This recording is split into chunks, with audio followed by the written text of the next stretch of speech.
Alright guys, hello, welcome back. This is part 2 of my 5-part series on how to ace the Watson-Glaser test. So today we're going to be going through the assumptions part of the Watson-Glaser test. Like last time, we're going to go through an example question. I'm going to give you some tips and tricks that I employ when I'm tackling these types of assumption questions.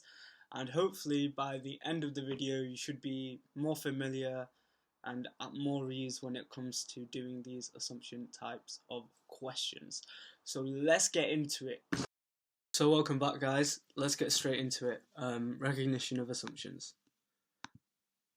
So oftentimes I find it helpful to begin by really understanding and defining what it means to assume something. So we can think of assumptions as something that is presupposed or taken for granted.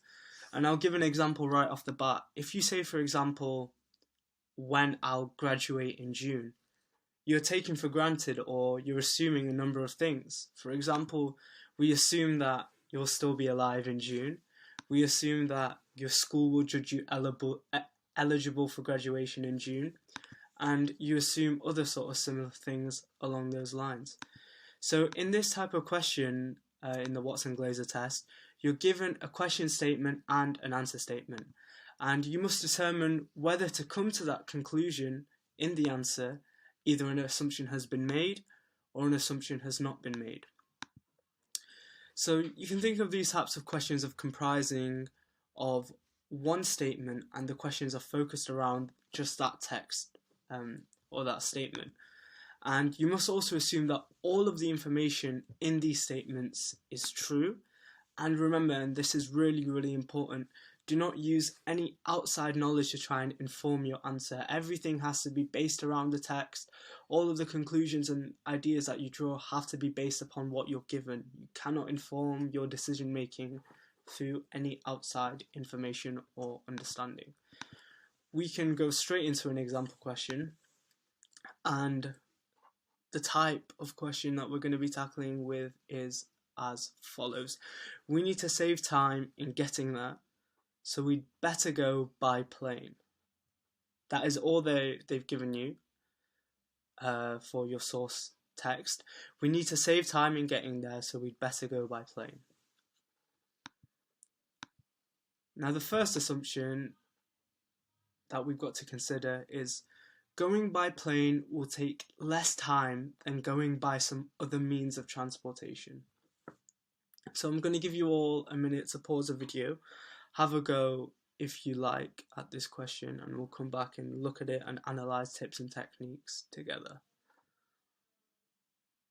So the most important thing in this type of question is always to remember that you have to refer back to, even if it's only small, that bit of source text that you were given. So if you go back and reread it, we need to save time in getting there, so we'd better go by plane. And the assumption is going by plane will take less time than going by some other means of transportation. Now, the way in which I like to answer, and the way in which I'd recommend other people in answering assumption types of questions, is to ask yourself this question. Can we logically arrive at this conclusion given only the information in the statement? So can we arrive at the conclusion that going by plane will take less time than going by some other means of transportation? Well, since in the source text it says we need to save time in getting there, we can. And as a result, we can say that, yes, assumption's been made. So if it logically follows from the source text, we can select assumption has been made. Let's try another one. There is a plane service available to us for at least part of the distance to the destination. Again, reread the source text, have a go. Can we again ask yourself that questions about whether we can logically arrive at this conclusion given the information at in the statement? And of course, in order for us to save time by taking a plane, one would assume that the plane needs to be available.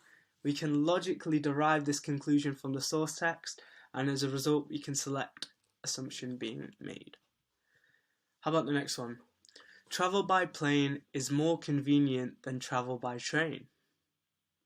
Now, in this type of text, we can see that the statement is only and solely preoccupied with travel by plane. It says nothing about other means of transportation, such as travel by train. So, as a result, we always need to understand that in assumption questions we must stick rigidly to the information given in the text. And since we cannot logically arrive at that proposed conclusion, we can select assumption not made. I hope that one's making sense. We can go through another example question here now also. The proper aim of education in a free society is to prepare the individual to make wise decisions. Now, let's have a go at the first assumption. People who have been educated in a free society will not make unwise decisions. Have another go and make sure you reread that source text. It's really important. The proper aim of education in a free society is to prepare the individual to make wise decisions, and people who have been educated in a free society will not make unwise decisions. I'll give you guys a second to have a go. Now we can see that the source text has used proper aim. It's not necessarily always going to make wise decisions. So we can see that that conclusion is requiring too much from our statement. People who have been educated in a free society will not make unwise decisions. And we cannot reach that logically from the proper aim of an education in a free society is to prepare the individual to make wise decisions. We can see right now it's wanting too much, and it's not conclusive enough to be logically following from our source text. So as a result, we cannot logically arrive at it. We can select assumption not made. How about the next one? Some education systems in our society do not have the proper aim.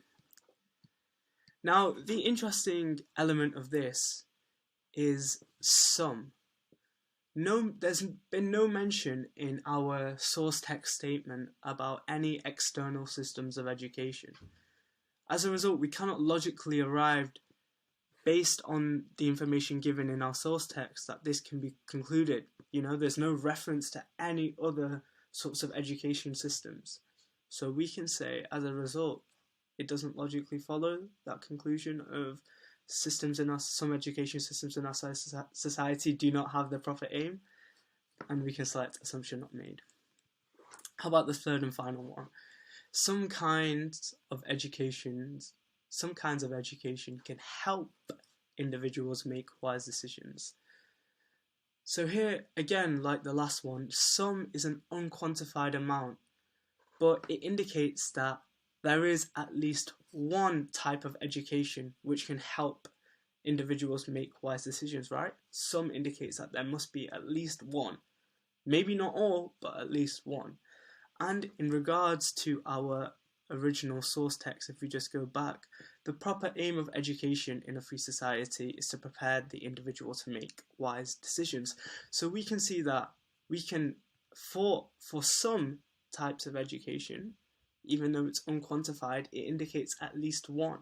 We can logically arrive at this from the text, and as a result we can select assumption made. Alright, I hope that was useful, everybody. If there's one takeaway tip that I would say you guys should really endeavour to retain from this video, it's the fact that for these assumption types of questions on the Watson-Glaser test, just remember, if the statement logically follows from the source text that I've been given, I can confidently select assumption made. If the statement does not logically follow from the information in the source text, then it's assumption not made. I hope, again, that this was useful. Please do let me know if you guys have got any questions, any queries, any example questions that you'd want to work on together. That would definitely be cool. Please leave your comments and thoughts down below, and remember to subscribe, and I will see you in the third part of this video series. Thank you.